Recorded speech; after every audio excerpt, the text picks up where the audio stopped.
Muito obrigada, Pastor Ryan, pela palavra abençoadora e encorajadora aí de dízimos e ofertas. Como vocês viram, vocês mesmo de casa podem contribuir aí com seus dízimos. Então, não deixe de continuar fazendo parte da igreja local, sendo um dizimista fiel. Amém? Então, agora nós vamos para a palavra. Eu gostaria que você abrisse comigo e deixasse a sua Bíblia aberta comigo lá em Mateus, no capítulo 27, e a gente vai falar hoje a respeito do episódio do julgamento de Jesus diante de Pilatos. A gente sabe que outros evangelhos também relatam essa história, e é uma história bem curtinha, né, na Bíblia, e a gente vai também analisar esse texto a partir do olhar de João e de Lucas, tá bom? Então, deixa aberto aí a sua Bíblia comigo no capítulo 27 do Evangelho de Mateus. Então, gente, a gente vê aqui que nessa época do ministério de Jesus, Israel estava debaixo de uma tensão muito grande. A gente sabe que os líderes, tanto da nação quanto os líderes religiosos, eles queriam algo, eles tinham algo em comum: poder. Eles eram fascinados e obcecados por poder. Dentro do cenário religioso, por exemplo, a gente vê que todos aqueles que se levantavam em popularidade, eles já viam como ameaça. E eles faziam de tudo para que isso não acontecesse ali dentro do cenário religioso. A gente vê Jesus como um exemplo. Jesus começou a se levantar em popularidade. O que eles fizeram? Eles fizeram de tudo para impedir que ele continuasse crescendo dentro da sua influência ali religiosa junto ao povo. E dentro do cenário político, por que eles tinham esse medo também? O medo deles era que Roma, constantemente ali mudando seus governadores, os tirassem do poder. Então gerava uma tensão social. A gente vê que é uma tensão que atingia a esfera religiosa, a esfera política e, como consequência direta, atingia também a esfera social. A gente vê que Israel estava debaixo de domínio do Império Romano e que os governadores, né, que governavam ali por parte de Jerusalém, eles eram designados. Geralmente eles ficavam ali no poder entre 1 e 3 anos, não muito mais do que isso. A média era entre 1 e 3 anos, justamente porque havia toda essa inconstância. Existia uma tensão muito grande, e principalmente, gente, porque os judeus detestavam os romanos. Os romanos chegaram para impor sua cultura, o paganismo, a sua língua, impuseram também o pagamento de impostos. Então, assim, você imagina, tinha uma tensão muito grande entre os judeus e os romanos, sendo que os romanos eram a autoridade legal ali sobre o povo. Então a gente pensa, dentro de um cenário tão tenso, como que Roma pensaria em seus governadores? Porque afinal de contas era interessante para Roma manter o poder territorial e político ali. Então a gente vê que Roma estava muito interessada naqueles governadores que fossem um pouco mais brutos na sua forma de governar.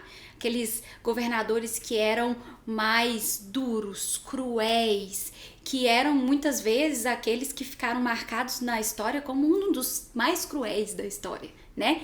Então é dentro desse contexto que a gente chega até Pilatos. É muito engraçado porque às vezes quando a gente lê aqui esse texto em Mateus, em Lucas, em João, a gente lê sobre Pilatos e a gente fala assim, poxa, parece ser um cara legal, né? Ele não estava muito interessado em condenar ali Jesus, ele parece que ele não queria se envolver muito nas questões religiosas e, poxa vida, parece um cara tão legal. Mas é importante para a gente entender que Pilatos era um governador que era conhecido pela sua maldade. Ele não teria nenhum problema em mandar matar uma pessoa, muito menos um judeu. Tem um historiador judeu que fala assim, Pilatos era mau e não tinha nenhuma empatia para compreender a cultura ou a religião dos judeus. Então a gente vê que ele não era um cara do bem, ele não era um cara que estava muito ali interessado nas questões dos judeus. E a gente vê que ele era grande, não somente porque ele era o governador ali de todo o território da Judeia, mas ele também tinha autoridade legal para julgar todos os casos em última instância. Então, quando dava um problema muito grande, Pilatos, ali na região da Judéia, ele tinha a palavra final a respeito do que seria a sentença ou o julgamento. Mas, gente, quando se dizia respeito de questões religiosas, Pilatos tentava ficar de fora, porque ele temia se envolver muito nessas questões, porque ele sabia a força que o Sinédrio tinha ali dentro da religião, da região da Judéia. Então a gente vê, gente, que existe um jogo político aqui. Existe um jogo político que o Sinédrio sabia jogar muito bem e Pilatos também sabia jogar muito bem. Os judeus, eles sabiam, os líderes judeus sabiam que se Pilatos não fizesse aquilo que eles estavam pedindo, eles mandariam ameaças, eles ameaçavam Pilatos para mandar reclamações até Roma. Gente, nesse ponto aqui da história, que eu falei que a tensão estava tão grande, é porque o imperador romano já tinha recebido várias reclamações de Pilatos. Várias. Inclusive, ele tinha até chamado Pilatos para uma audiência, só que quando Pilatos chegou lá, o imperador já havia falecido. Mas Pilatos, ele estava passando tanto ponto no seu governo, na sua tirania, que já havia chegado muitas reclamações. Então, os líderes judeus, sabendo disso, o que eles fizeram? Ameaçaram ele, falaram, olha, você não quer cooperar com a gente, você sabe muito bem que mais uma reclamaçãozinha a seu respeito pode custar o quê? A sua cabeça. Então, agora nós vamos chegar aqui à história. É muito importante a gente entender todo esse contexto antes da gente chegar aqui na história. Então a gente vê aqui no julgamento de Jesus que o Sinédrio fala 3 coisas. Pilatos pergunta assim, o que vocês estão acusando ele? O que ele fez? Quais são as acusações? E o que o Sinédrio responde? Esse cara, Jesus, ele está pervertendo a nação, ele está proibindo que as pessoas paguem imposto a César e ele está dizendo seu rei. Olha como o Sinédrio era muito bem articulado nas questões políticas. Porque para eles o que estava ofendendo mais era o fato dele ter falado que ele era filho de Deus. Não era nem essas questões aqui não, mas eles sabiam que eles tinham que articular muito bem a sua acusação para que Pilatos fizesse alguma coisa. Então eles fizeram essas 3 acusações. Ó, tá perturbando a nação, tá falando pro povo não pagar imposto e está dizendo ser rei. Ou seja, é muito sério. Tá? Ele tá dizendo que ele é a autoridade máxima acima de você, Pilatos. Acima até do imperador. Agora, você imagina a situação que Pilatos ficou diante dessa acusação. A gente vai ver no texto aqui que Pilatos parece que ele hesita um pouquinho, né, a princípio. Mas a gente vê que ele ficou, gente, em maus lençóis aqui também. Imagina se chega até Roma, se chega até o imperador, a seguinte notícia. Bom, sabe lá o governador Pilatos? Ele sabia que existia um rebelde, ele sabia que existia um traidor da nação e ele não fez nada. Imagina se essa notícia chegasse até Roma, gente. Pilatos com certeza ia ficar em maus lençóis, né? Então, por isso que eles foram muito espertos na forma que eles trouxeram essas acusações. Então, e a gente sabe que as acusações contra Pilatos já eram tantas que ele não queria que mais uma chegasse até Roma contra ele. Então, aí a gente vê aqui no capítulo 27, no versículo 11, que a Jesus é dado 3 chances dele se defender. De acordo com a lei romana, todo prisioneiro tinha apenas 3 chances para falar em sua defesa. Vamos ver o que Jesus fez. No versículo 11, Jesus foi posto diante do governador e esse lhe perguntou, você é rei dos judeus? Respondeu-lhe Jesus, tu o que dizes? Ou seja, você que está falando aí. Então essa foi a primeira vez. Acusado pelos chefes dos sacerdotes e pelos líderes religiosos, ele nada respondeu. Então, mais uma vez, continuou ser perguntado ali e ele não respondeu nada. Então, Pilatos lhe perguntou, você não ouve a acusação que eles estão fazendo contra você? 3ª vez. Mas Jesus não lhe respondeu nenhuma palavra, de modo que o governador ficou muito impressionado. Por que ele ficou muito impressionado, gente? Porque essa era a chance de Jesus de se defender. Esse era o momento. Se Jesus quisesse sair daquela situação que ele estava, tudo que ele tinha que fazer era se explicar. é falar, poxa, não é bem assim, eu não disse nada de... Não era...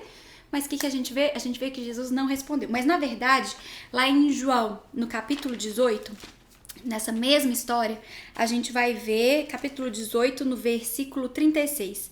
A gente vê que Jesus, ele não se defendeu, mas ele respondeu algo, que tá falando assim. Pilatos pergunta, o que você fez? E ele responde, o meu reino não é deste mundo, né? Porque perguntou para ele a respeito dele ter falado que ele era rei.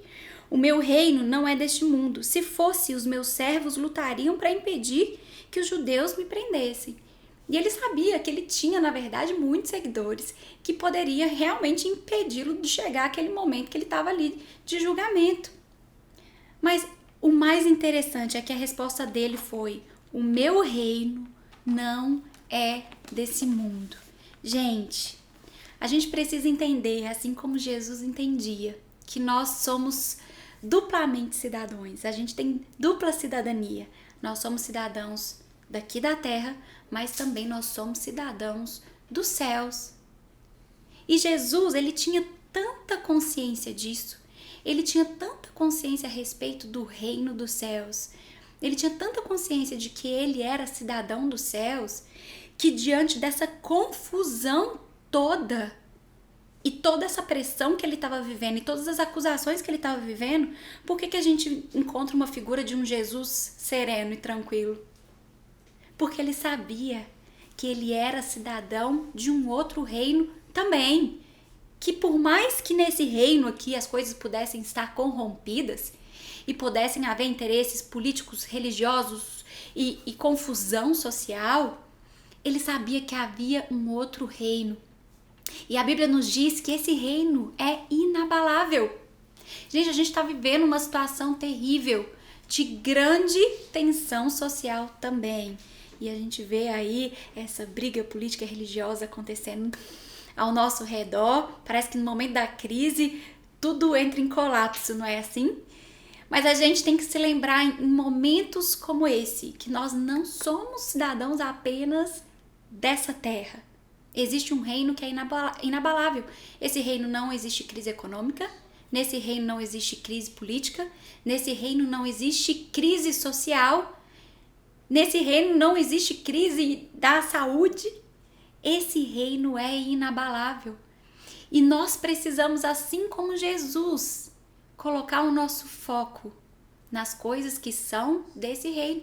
Em momentos de crise, a gente não pode se deixar levar por coisas assim, por acusações, por calamidades. Nós precisamos colocar os nossos olhos na certeza que nós temos uma dupla cidadania. E a nossa segunda cidadania está firmada em um reino que é inabalável.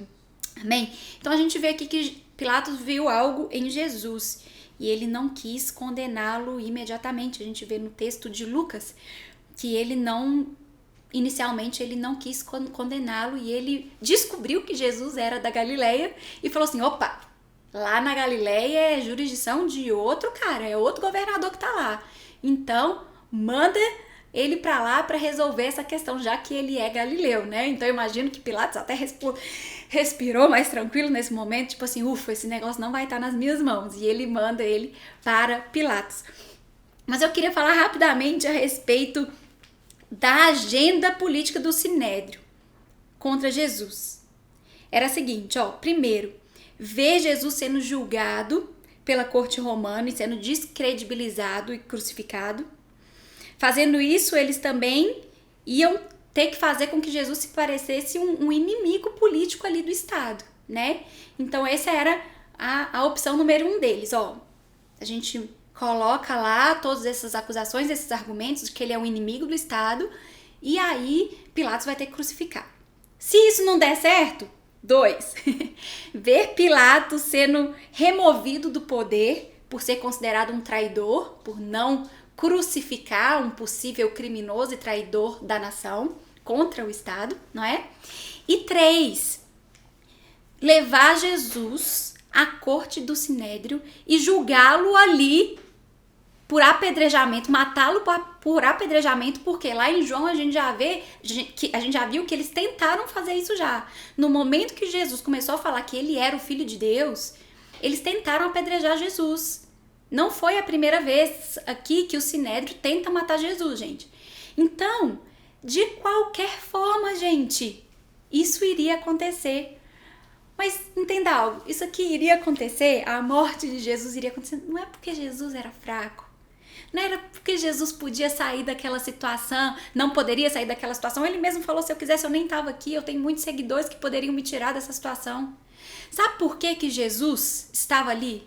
Porque ele entendia que fazia parte do plano de Deus, que ele fosse até a morte, e morte de cruz, para redimir toda a humanidade dos seus pecados. Jesus sabia que ele estava passando por tudo aquilo porque havia um propósito. Já estava dentro do plano do Pai e ele estava tão tranquilo de estar vivendo a vontade do Pai que nada disso que a gente acabou de ler mexia com ele, né? Então, seria muito mais fácil para Pilatos, diante desse cenário que ele estava se vendo ali encurralado, ele fala assim, ó, crucifica logo esse homem, gente. Problema resolvido para mim diante do Sinédrio, problema resolvido para mim diante de Roma, muito mais fácil, mas por algum motivo a gente não sabe muito bem. Ele não conseguiu fazer isso de primeira, ele manda para Pilatos, mas aí o que acontece? Ó, Pilatos manda para Herodes e Herodes faz o quê? Manda ele de volta. Ou seja, Pilatos ia ter que tomar a decisão de sentenciá-lo à crucificação. Mas mais uma vez, gente, não foi Pilatos, não foi o Sinédrio, foi parte do plano de Deus para comigo e com você, para a salvação dos nossos pecados e é para a nossa remissão do nosso espírito. Então, gente, o que eu quero dizer com isso tudo, com essa história, eu espero que depois aí em casa você possa ler essa história em todos os evangelhos para que você possa ter uma percepção melhor de tudo que eu contei aqui, é que tá na hora, nesse momento, por que eu usei esse exemplo desse período da história? Porque era um período da história de crise. Nós estamos vivendo um período, um momento de crise na história, não é? Talvez um momento que a gente nem nunca viu antes. Mas são em momentos assim, que assim como Jesus fez, nós precisamos colocar os nossos olhos nas promessas de Deus para a nossa vida. Jesus colocou os seus olhos numa promessa que o Pai tinha para a humanidade. E essa promessa só se cumpriria através da morte dele na cruz. Por isso que ele não tentou se defender, ele não tentou se tirar daquela situação. Ele estava vivendo o plano de Deus para a vida dele. Então, esse é o momento, gente, da gente colocar os nossos olhos nas promessas que Deus tem para nossa vida. E talvez você fale assim, nossa, mas como? Eu tô tão desencorajada, eu tô sem dinheiro, tô sem trabalhar, não consigo ir à igreja, não consigo ver os meus pais, os meus avós, né? Algo tão difícil. Parece que não tem saída para tudo que tá acontecendo. Eu tô aqui para te dizer que Jesus, ele tem um escape para todas as situações. Na verdade, Deus já preparou um escape para todas as situações. Por quê? Porque faz parte de um plano dele. Assim como essa situação aqui parecia tão confusa, eu acredito que para os discípulos que estavam assistindo de fora pensavam assim, gente, o que Jesus está arrumando? Por que ele não está se defendendo? Por que ele simplesmente não sai dali? Porque ele entendeu que havia um plano. Eu oro para que hoje você fixe os seus olhos em todas as promessas que Deus tem para você, para que assim você veja o cumprimento do plano de Deus para a sua vida, independente se você está vivendo esse momento de crise. Independente de qual nível, porque todo mundo está vivendo, né, esse momento de crise, mas independente de qual nível você está vivendo esse momento de crise, agora é hora de você se lembrar que você é cidadão dos céus. E como cidadão dos céus, como cidadão do reino, você pode ter a certeza que nesse reino não há crise, não há corrupção, não há medo, não há doença. É nesse reino que agora nós precisamos nos apegar e colocar a nossa fé, para que assim nós não fiquemos desencorajados. Gente, o mundo tá tão desencorajado. Se eu e você não nos levantarmos como luz para trazer esperança a esse mundo desencorajado, o que nós estamos fazendo aqui na Terra? O que nós estamos fazendo aqui na Terra? Se nós não estamos fazendo aquilo que Jesus fez no meio de uma crise, que Ele é o nosso maior exemplo, o que nós estamos fazendo aqui? Então eu quero te encorajar a não somente se encorajar, mas ser uma luz de encorajamento para todos aqueles que estão ao seu redor, para que eles continuem com os olhos em Jesus, para que eles continuem com os olhos na promessa, com a certeza de que mesmo o homem mais sanguinário da história, que quisesse poupar a vida de Jesus, não adiantava. Sabe por quê? Porque já estava dentro do plano de Deus que aquilo acontecesse para a minha salvação e a sua salvação. Então, por mais louca que a situação pareça, a gente tem que entender que vivendo as promessas de Deus, a gente vai viver também os cumprimentos de todos os seus planos e sonhos para a nossa vida, e a gente não precisa temer, porque estamos debaixo de um reino que é eterno. Amém? Eu gostaria de orar com você agora. Gostaria que você fechasse seus olhos comigo. Senhor Jesus, eu quero orar e abençoar cada pessoa que está me assistindo agora. Eu venho te pedir que o Senhor derrame sobre a vida dessas pessoas encorajamento, paz, sabedoria para agir em momentos de tamanha crise. Mas também, Senhor, eu quero te agradecer porque aqui na sua palavra o Senhor nos mostra como agir. O Senhor nos mostra que nós podemos colocar a nossa confiança num reino que é inabalável, que é o reino dos céus. E Deus, eu peço que o Senhor nos ajude a passar por esse momento difícil.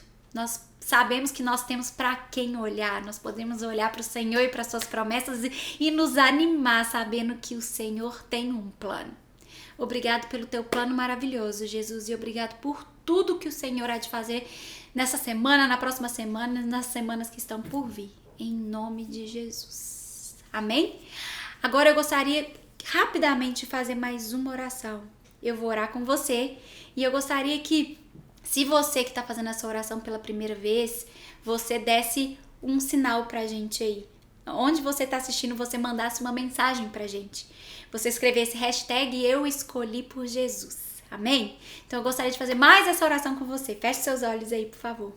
E eu gostaria que você repetisse comigo assim: Senhor Jesus, neste momento eu entrego a minha vida e o meu coração ao Senhor. Eu te reconheço como único e suficiente Salvador da minha vida. E eu que andei longe, me afastei do Senhor, hoje eu volto, arrependido, na certeza que o Senhor me aceita. Obrigada, Senhor, em nome de Jesus. Amém. Queria te dizer que o Senhor Jesus, ele pode te alcançar aonde você estiver. Se você está assistindo daqui de Belo Horizonte, Minas, Brasil, mundo, não importa onde você está.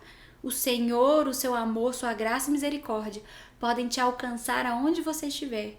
Então, se você ouviu essa palavra e orou essa oração junto comigo, às vezes pela primeira vez, ou então pela primeira vez e realmente entendendo o que você estava falando, eu gostaria muito, isso é muito importante para mim, que você sinalizasse aí no nosso chat com essa hashtag eu escolhi por Jesus, porque os nossos pastores estão aí online assistindo junto com vocês e eles vão entrar em contato direto com você, porque em momentos assim, gente, é um momento de colheita e eu creio que não há nada, não é a reunião presencial que vai nos impedir ainda de colher os frutos dessa colheita.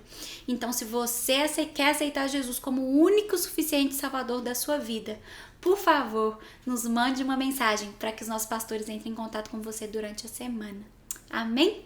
Então é isso, tenha uma semana abençoada. A gente se encontra também durante a semana nas nossas lives que nós temos feito.